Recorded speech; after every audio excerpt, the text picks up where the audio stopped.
internautes, bonjour. Merci de nous rejoindre pour cette nouvelle édition d'Informatique News Hebdo, votre émission, donc comme son nom l'indique, hebdomadaire, dédiée à l'actualité de l'informatique qui est des télécoms. Et pour décrypter et analyser l'actualité de cette semaine, comme chaque lundi, je suis en compagnie de notre rédacteur en chef, Guy Hervier. Bonjour Guy. Bonjour Jean-François. Alors Guy, on commence d'abord, comme chaque semaine, par un passage en revue de l'actualité en bref, si je puis dire. Et on commence par une tendance que vous avez notée, à savoir l'injection de l'IA, la fameuse intelligence artificielle, je vais y arriver, dans la gestion des documents, et ça se traduit par deux initiatives du côté de chez Microsoft et chez Adobe. On commence peut-être par Microsoft et SharePoint. Alors, Microsoft, c'était à l'occasion de leur conférence, la Ignite, donc qui se déroule online, bien entendu. Et en fait, ils avaient déjà annoncé l'année dernière l'arrivée d'une technologie d'intelligence artificielle qui s'appelle Cortex. Et là, c'est le premier produit qui utilise cette technologie, donc c'est SharePoint. Donc on connaît SharePoint depuis de longue date. Donc là, c'est SharePoint Syntex. Et donc l'idée, c'est d'injecter de l'intelligence artificielle pour évidemment mieux comprendre les documents et automatiser des workflows. Ça veut dire quoi? Ça veut dire, par exemple, si vous réceptionnez des appels d'offres ou des contrats de service, vous êtes capable donc avec l'intelligence artificielle de comprendre le contenu de ces documents et éventuellement de les faire rentrer dans des workflows pour lancer des actions. Donc c'est l'automatisation sans douleur, si je Voilà, c'est ça. Donc une idée très simple, c'est imaginons que ce soit la réception de réponse à un appel d'offres, on peut scanner rapidement le contenu et puis on peut sélectionner celles qui sortent des paramètres, si je puis dire, pour ne pas se pencher trop, engager les réponses et puis après prendre plus en détail celles qui restent. Ça peut être pour plein de documents de type CV par exemple ou des choses comme ça. Donc ça c'est pour côté Microsoft. Du côté d'Adobe, s'attaque au PDF. Voilà, alors PDF pareil, c'est pas nouveau, c'est début des années 90. C'était une invention assez révolutionnaire à l'époque. Il faut reconnaître que c'était vraiment une excellente idée. Et donc la logique est un petit peu différente. C'est en gros pour faciliter la compréhension et la lecture d'un document. Alors c'est vrai que souvent quand vous avez un document PDF, si c'est une page, ça va, on peut en le balayant, mais si c'est un document de 15 pages sur son smartphone, ça devient plus compliqué. Et donc là, effectivement, on peut télécharger les applications. Donc cette technologie qui s'appelle Liquid Mode est injectée dans le reader, l'Acrobat Reader, et vous permet, d'ailleurs vous pourrez l'essayer si vous le voulez, et vous permet, donc vous prenez un gros document PDF et puis vous voyez en gros comment l'intelligence artificielle vous permet de faire sortir les informations principales du document et puis ensuite, éventuellement, d'aller plus en détail et de scanner le document, de le lire plus en détail. Mais donc, on voit bien que ce sont deux exemples, mais il y en aura certainement d'autres et qui vont, au fur et à mesure... Le début d'une nouvelle tendance, on imagine. À la fois de nouvelles applications et puis des applications de plus en plus perfectionnées. Donc, il y aura une avancée dans les deux axes dans les années à venir. Alors Guy, parce que vous parliez de technologies qui n'étaient pas forcément très récentes, en voilà une autre qui n'est pas non plus très récente, la gestion des bandes LTO, et donc là avec une nouvelle norme, c'est ça? Oui, alors donc pour reprendre ce que vous disiez précédemment, c'est quand même l'utilisation de technologies nouvelles, l'intelligence artificielle, sur des vieilles technologies qui permettent de leur donner un deuxième souffle. Là, comme vous le disiez, c'est les bandes, on les oublie un peu les bandes magnétiques, mais elles servent encore de manière très importante.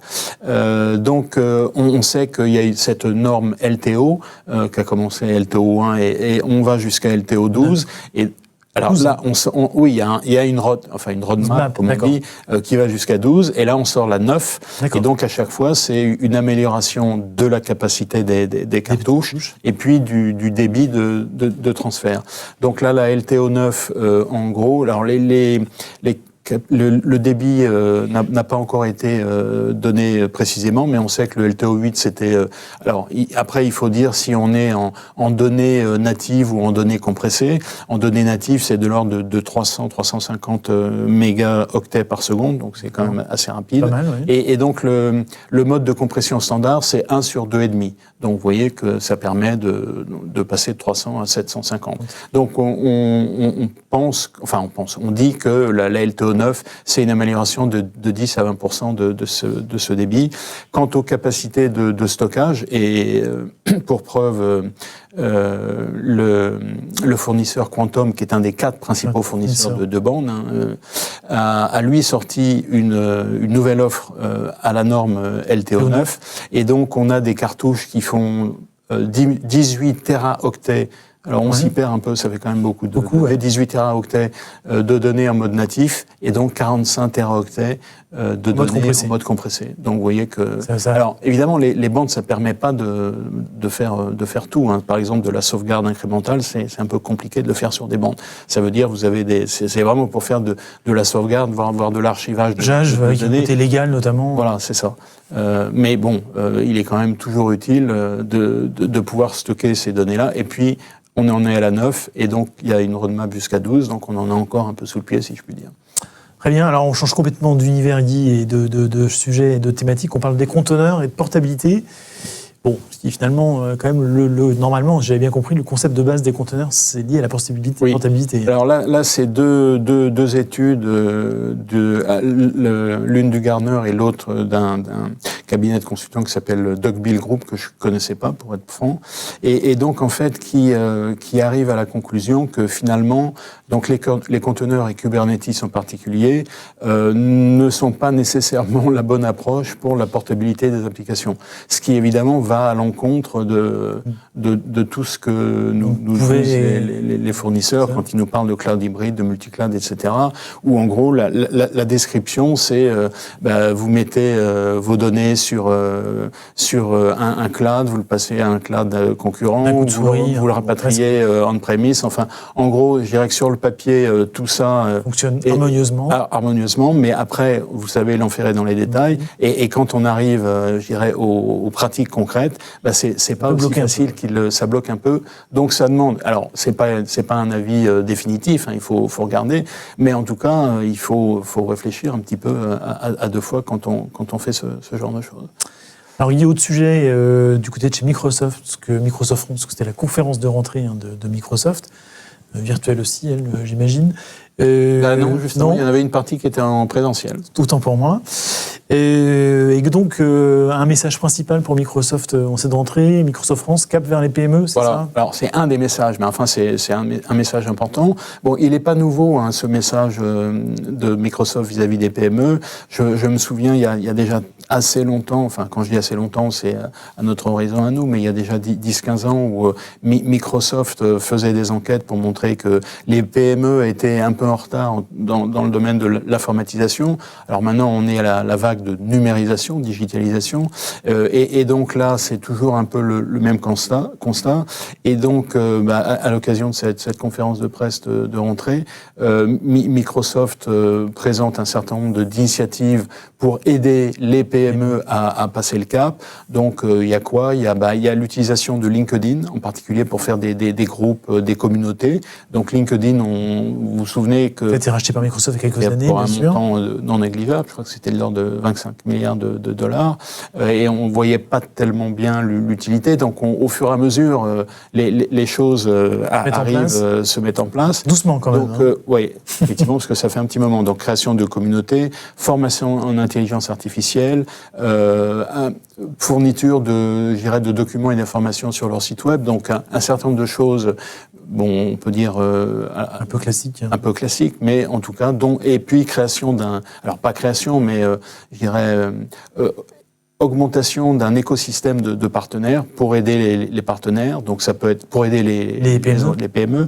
Donc ça peut être des partenaires régionaux, donc parce que la notion de proximité est très importante. Et puis ça peut être des partenaires, je dirais par type de métier, de métier, de choses comme ça. Donc une initiative qu'il était intéressant de mentionner. Et puis il faut bien aussi reconnaître que pour Microsoft, les PME c'est une part non négligeable de son activité, bien sûr, de son chiffre d'affaires. Donc bien sûr, c'est pas. Faut les soigner. Oui. Et puis on conclut ce passage en bref de l'actualité par la partie financière avec une nouvelle licorne française qui était peut-être passée au travers des radars de nos auditeurs ou téléspectateurs, en l'occurrence qui s'appelle Miracle. Oui. Alors on fera pas le mauvais jeu de mots sur le nom de la société. Je pense que quelqu'un l'a déjà fait. C'est une société qui a été créée il y a une douzaine d'années, je crois. Donc considérée comme une jeune pousse, comme une start-up encore, qui avait levé déjà 70 millions d'euros et qui vient de lever dans une série D 300 millions d'euros, c'est la plus grosse levée d'une start-up française, et donc qui valorise l'entreprise à plus d'1 milliard. Donc c'est la notion de licorne, 1,5 milliard. Alors qu'est-ce que fait on n'a toujours pas dit ce que fait Miracle. Alors voilà, il faut quand même dire ce qu'elle fait. Donc elle est à la fois dans le B2C, dans le B2B. Qu'est-ce qu'elle fait? Elle avait commencé en fait à travailler pour la Fnac, pour en gros développer la marketplace, comme on dit en beau français, pour la Fnac.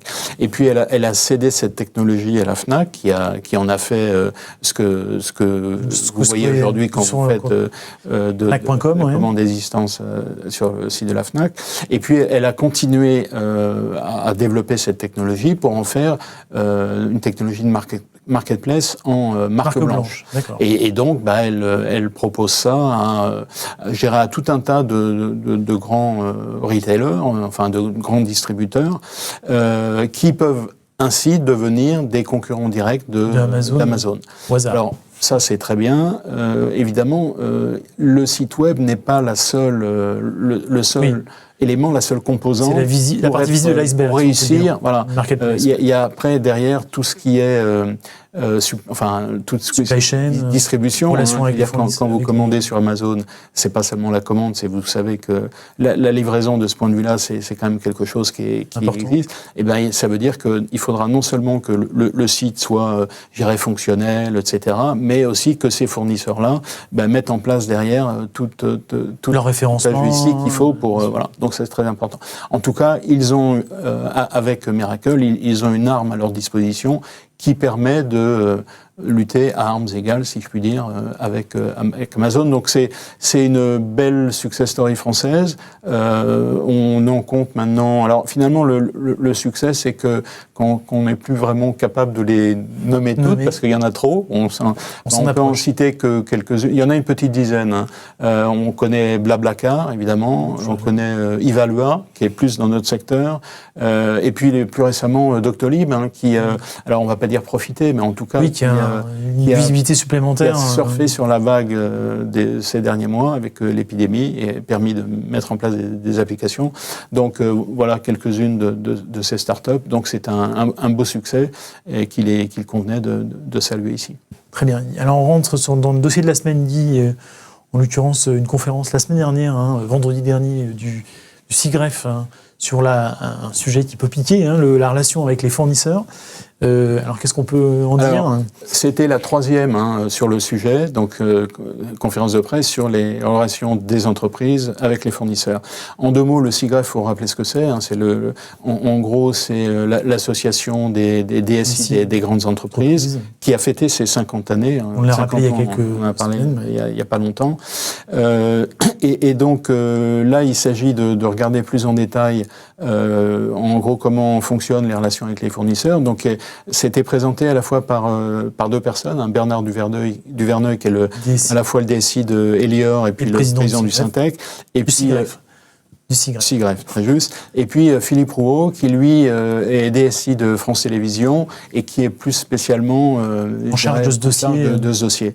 Et alors, la conférence de presse était assez intéressante parce que, telle qu'elle commençait, donc c'est Bernard Duverneuil qui a ouvert et qui finalement s'est loué, parce qu'il y a eu la période qu'on connaît, ces 6 derniers mois, et qui s'est loué finalement du bon comportement des fournisseurs, à la fois en termes de résilience, pour faire en sorte que leur structure tienne le choc, si je puis dire, et puis également dans leur pratique commerciale, donc pour faire des facilités de paiement, pour en gros ne facturer que ce qui a été utilisé comme service. Donc je dirais qu'il y avait une espèce de rôle, vous savez comme on dit, bad cop, good cop. Oui, policier, bon policier. Donc ça c'était la première partie qui était plutôt consensuelle, on va dire. Voilà. Et puis après, donc Philippe Rouault a enchaîné, et là, alors évidemment, on parle des grands fournisseurs. Oui. Il y en a 7, il y a 7 groupes de travail, donc on les connaît, c'est Microsoft, SAP, Oracle, IBM, etc., AWS, Google, pour le cloud. Et donc là, le ton est quand même était plus sévère, on va dire. Très différent, pour en gros pointer sur des comportements de ces fournisseurs qui sont basés, alors pas tout le monde, mais il y a pas eu des noms qui ont été cités, mais en tout cas, pour les 7, il y en a un certain nombre, pointer sur des relations, des pratiques commerciales qui sont, je dirais, un peu léonines, donc c'est moi qui utilise le mot, hein, eux ne l'ont pas utilisé, où en gros l'idée c'est d'entrer en contact avec un client, puis ensuite de le verrouiller, puis ensuite de l'essorer, c'est-à-dire de lui fournir, et donc ils ont présenté ça comme un drame en 4 actes, avec un 5e acte qu'il faut éviter. Le 5e acte, c'est le divorce. Et donc, un drame en 4 actes où les 2 premières étapes, c'est un peu la lune de miel, tout se passe bien. Et puis après, le fournisseur, donc l'éditeur de logiciels, sous la pression des actionnaires, eh bien, en demande toujours plus. C'est-à-dire qu'en gros, il pousse des bundles, il pousse des fonctionnalités qui ne sont pas toujours forcément nécessaires. Oui. Donc, il pousse tout un tas de choses pour avoir des revenus récurrents de plus en plus élevés. Et puis, bon, donc, on en arrive à la fin à des relations qui sont relativement tendues, conflictuelles, et donc l'objectif c'est d'éviter la 5e phase qui est le divorce.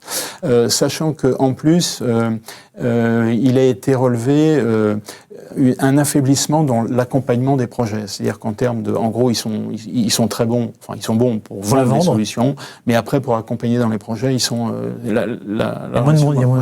donc ça c'était, je dirais, le premier pan, et le deuxième pan c'était en gros sur la dimension européenne. Donc là, Bernard Duverneuil, il a bien rappelé que finalement, face à ces fournisseurs, la bonne échelle de réponse était en gros toutes les entreprises ensemble au niveau européen. Pour répondre, c'était pas chacun dans son Elior d'un côté, France Télévisions de l'autre, etc. Il faut vraiment se regrouper. Donc ça, c'était le premier point. Et le deuxième point, c'était que donc il y a, en gros, l'idée, c'est quelles sont les alternatives en matière de SaaS et puis de cloud. Alternatives face aux fournisseurs américains et chinois. Et la réalité, c'est que pour l'instant, il n'y en a pas. Donc, en gros, on est obligé de passer par eux. OVH ne va pas être très content quand ils vont... Non, alors, attendez, c'est pas fini. Et donc, ils ont salué l'initiative Gaïa, dont on a parlé la semaine dernière. Et donc, d'ailleurs, Bernard Duverneuil était en couverture de notre magazine IT for Business pour en parler, parce qu'il était vraiment à l'initiative. Et donc, je dirais qu'une première étape a été la signature de ce partenariat entre OVH et Deutsche Telekom. Et donc, il a salué cette initiative. Et 2, il considère que, parce qu'évidemment, c'est un peu... C'est un début. Il y a d'abord eu les initiatives passées, donc on laissait un mauvais souvenir. Et puis, ce sont des expériences, ce sont des initiatives qui sont relativement récentes. Donc, on manque un peu de recul. Voilà. Donc, il a dit quand même que il convenait pour les entreprises européennes qu'il y avait une part de prise de risque qui était, je dirais, nécessaire, enfin qu'il fallait faire pour accompagner cette initiative qu'il a saluée qu'il a saluée et dont il pense qu'il faut absolument qu'elle se développe. Donc c'est, je dirais qu'une conférence de presse un peu en demi-teinte, mais bon, d'un côté la relation avec les fournisseurs, c'est la troisième. Les choses ne changent pas vraiment. Et puis les initiatives européennes qui sont intéressantes et qu'il faut absolument soutenir. Les DSI qui nous écoutent accompagnent. Les DSI, voilà. Très bien. On parle des événements, alors j'allais dire des semaines à venir, c'est un peu compliqué, oui. Évidemment. On a eu d'abord l'USF qui organise son congrès à Bordeaux. Bon, évidemment, c'était pas forcément le bon endroit, mais je suis pas sûr d'ailleurs. Quel que soit l'endroit, voilà, c'est ça. Compliqué. Je crois qu'en fait, là, l'idée, c'est que, vous avez vu, on parle chaque semaine, très souvent, on parle de conférences qui sont passées en mode virtuel, et puis il y en a qui finalement soit sont annulées, soit sont reportées. Donc on en a deux cette semaine. Donc il y a l'USF, comme vous le disiez. Alors ça aurait été ailleurs qu'à Bordeaux. Je crois que vu la situation actuelle, ça aurait été annulé. Oui. Donc c'est quand même la réunion d'un peu plus de 1000 personnes. Donc c'est beaucoup. Et donc l'USF a décidé d'annuler. Et donc bien sûr les entreprises qui participent ont quand même, fait un certain nombre d'efforts, ont engagé des dépenses, etc. Donc l'idée c'est de reconvertir un peu tout ça, tous ces contenus qui ont été produits, etc. De les reconvertir dans des événements d'ici la fin de l'année pour que finalement ça ne soit pas perdu. Ça c'est le premier point. Le deuxième c'est le report. Donc c'est le Mobile World Congress, on sait, qui se tient en général à Barcelone en février. Et donc il a été décidé de le reporter en juin. Je crois que c'est il fera plus chaud, c'est déjà ça. Il fera plus chaud et honnêtement reporter en juin. Oui, sans aucune certitude. Avec une certaine incertitude. Une incertitude. On n'est pas sûr encore de l'état de la situation. En tout cas, c'est reporté en juin pour l'instant. Ce sera la première fois. Très bien. Et puis on conclut comme chaque semaine sur un coup de cœur, coup de gueule. Alors cette semaine, c'est un sujet dont on a déjà parlé. C'est la décision du ministère de l'Intérieur de mettre en place une nouvelle, non pas application, mais une nouvelle méthode d'alerte des populations en cas d'événements graves type terrorisme, pollution, sachant que on a en tête la fameuse application dont j'ai perdu le nom d'ailleurs, qui s'était déclenchée 2 heures après les attentats de Nice en 2016. Oui, alors on ne va pas refaire tout l'historique de toutes les grosses applications qui ont été lancées par l'État et qui n'ont pas abouti. Là, c'en est une effectivement. Et comme vous le disiez, l'objectif c'est de pouvoir lancer des alertes qui soient éventuellement ciblées géographiquement, parce que tout n'arrive pas partout au même moment. Et il se trouve en fait que cette application ne fonctionnait pas et que en fait dans la technologie GSM, il y avait un module ou une composante qui s'appelle Cell Broadcast qui permet de faire ce genre de choses et qui existe quasiment depuis le début de la norme. Et qui permet en fait de lancer une alerte dans un environnement ciblé précisément par l'utilisation des cellules dans lesquelles se trouve l'alerte pour laquelle on va envoyer le message SMS. Donc messages évidemment qui sont groupés sur toutes les personnes qui sont dans l'environnement. Voilà. Donc ça c'est très bien. Et donc ça a été salué comme une grande avancée. Donc c'est à la fois une technologie qui existe depuis un certain temps, et puis deux, il y a d'autres pays ont déployé d'ailleurs. D'autres pays ont déployé, et puis deux, il y a une directive européenne qui finalement oblige la France, nous oblige à passer par là. Donc il y a toujours une manière habile de présenter les choses. Donc Gérard Darmanin, pour le côté, innovant de la chose, on repassera. Oui. On va dire ça comme ça. Si ça marche, tant mieux. On espère qu'effectivement ça marchera mieux que la dernière application Stop Covid, dont on s'était déjà fait l'écho. Mais c'est un autre sujet. Le Premier ministre a bien dit qu'il ne l'avait pas téléchargé. Écoutez, on en reparlera une autre fois sûrement. En attendant, je vous remercie de nous avoir suivis et je vous propose de nous retrouver la semaine prochaine pour une nouvelle édition d'Informatique du Hebdo. En attendant, très belle semaine à toutes et à tous. Merci.